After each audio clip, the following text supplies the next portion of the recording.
United States of America. Created by people who wanted to be free.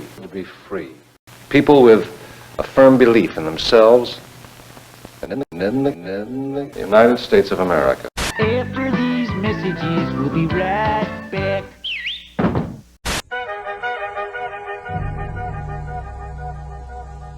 The question began at the end of the Revolutionary War. What kind of government would the Americans have? Who would hold the power? At a time when Europe was ruled by kings and emperors, the great American experiment had begun. The idea of governance of, by, and for the people was novel, and in the immediate years following the Revolution, the Articles of Confederation were seen by many as woefully inadequate. Representatives gathered in Philadelphia to explore the creation of another, newer form of government, but a heated debate soon followed regarding the presidency and how much power it would hold.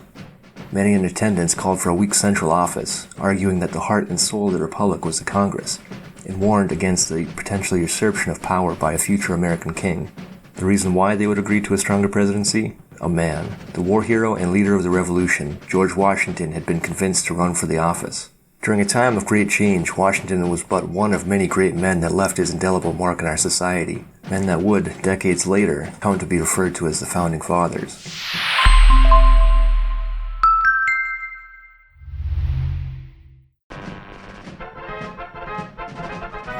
Welcome to Lucid Trigger TV, and this video is 5 Founding Fathers and What You Didn't Know. Number 5. James Madison's Retreat from Washington. Princeton University's first graduate, James Madison, became the nation's 4th president in 1809. Standing at only 5 foot 4 inches tall and weighing 100 pounds, Madison is the smallest commander-in-chief of all time.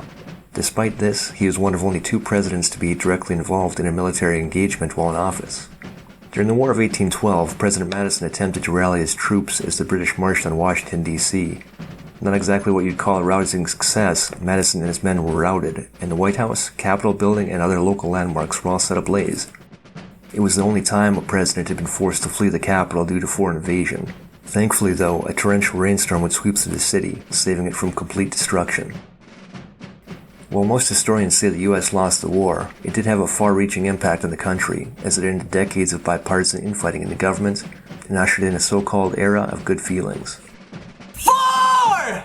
Alexander Hamilton and the nation's first sex scandal. Widely regarded as a brilliant politician and astute financier, Alexander Hamilton played a pivotal role in laying the foundation for American government and finance. Born out of wedlock on the tiny Caribbean island of Nevis, Hamilton was the only founding father not born in the mainland 13 colonies. After his mother died, he was adopted by a merchant. At this time, while in his teens, he would write an essay that impressed his community leaders so much that they would work together to collect funds to send Hamilton to the colonies so that he could continue his education. Not yet in his 20s, Hamilton would drop out of college and form his own 25-man militia to help fight the rebellion. He would rise in the ranks and eventually be trusted to issue orders on the command of Washington himself. After the war, before he even reached the age of 30, Hamilton would found a bank that would last for 2 centuries. In addition to stabilizing the economy, he would establish the nation's oldest newspaper, the New York Post, and wrote a series of papers that would ensure the ratification of the Constitution. As the nation's first Secretary of the Treasury, Hamilton's popularity grew, and he even had hopes of becoming president one day.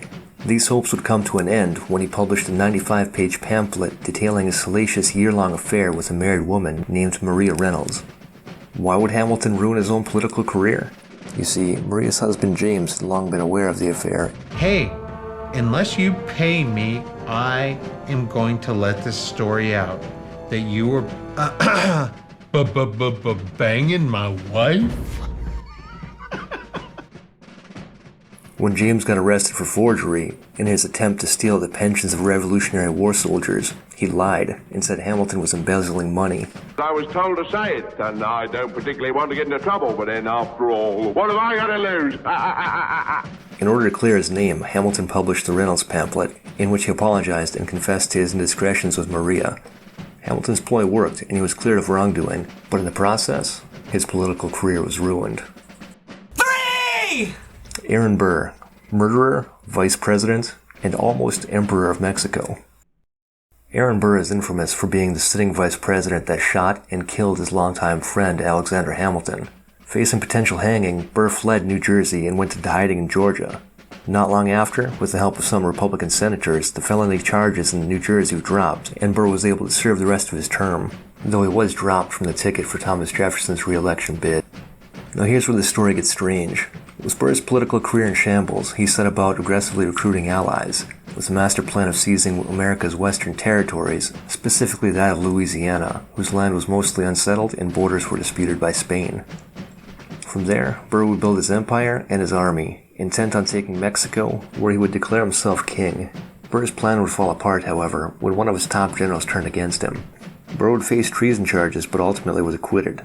Condemned as a traitor, the former vice president would spend several years in Europe before returning to New York and quietly resuming his law practice. The Old John Hancock. The term John Hancock has long been synonymous with one's signature. This comes from John Hancock signing the Declaration of Independence in a large, flamboyant nature. As legend goes, Old John did it to taunt King George III, then ruler of England, for putting a bounty on his head for smuggling. Hancock, who had inherited a large shipping empire and was at one point one of the wealthiest men in New England, was guilty of breaking English laws on smuggling, but his signature on the Declaration of Independence was done so in no way as an affront to the king. You see, the copy of the Declaration of Independence sent to England had no actual signatures on it. The reason for this? To hide the identities of those involved in the rebellion. No, Hancock's flamboyant signature was for his fellow delegates and for future generations of Americans. Fun fact, the Declaration of Independence was written in June of 1776, and while Congress had officially declared the colony's freedom from Great Britain on July 2nd, the Declaration wasn't actually signed by anyone until August 2nd. July 4th, the day we celebrate our independence, comes from the day that Congress approved the final wording of the document. All you people who want to live high, eating pasta salad while the world goes by. Benjamin Franklin, possible mass murderer. One of history's most famous inventors, and possibly America's most famous statesman of all time, Ben Franklin was one of the more unique founding fathers. As a young man, he would submit letters to a local paper pretending to be a middle-aged widow named Silence Dogood, letters that were so convincing that they even netted the fictitious woman a handful of marriage proposals from eligible bachelors. Later in life, in between his groundbreaking discoveries in the field of electricity and his time as a diplomat, Franklin would spend his leisure time at home, sitting naked with the windows open, enjoying the fresh air that he believed prevented illness. Eccentric as it may be, and despite the fact that he never had any formal medical training, Franklin's understanding of the spread of disease and the importance of proper ventilation were pretty spot on. Before the knowledge of viruses and germs, Franklin had determined that illness was passed between people through the air. As mischievous as he was popular, Franklin was well known to be a prankster. In fact, he would be forbidden from writing the Constitution because his contemporaries feared that he would embed humor and satire in it that wouldn't be recognized until it was too late to change. It was no joke, however, when an excavation in Franklin's London home in the year of 1998 unearthed the remains of 10 human bodies. Some of the more conspiracy-minded individuals out there claim this is proof that Franklin was a mass murderer, that the truth is being buried, literally, because it would ruin the image of the Founding Fathers should it ever come to light. In actuality, Franklin had a roommate, William Hewson, that was a med student. Hewson, an early anatomist, would purchase the corpses on the black market in order to study the inner workings of the human body. This being the 1700s, with few test subjects to legally go around, the remains would be deposited in the basement, not to be found for over 200 years.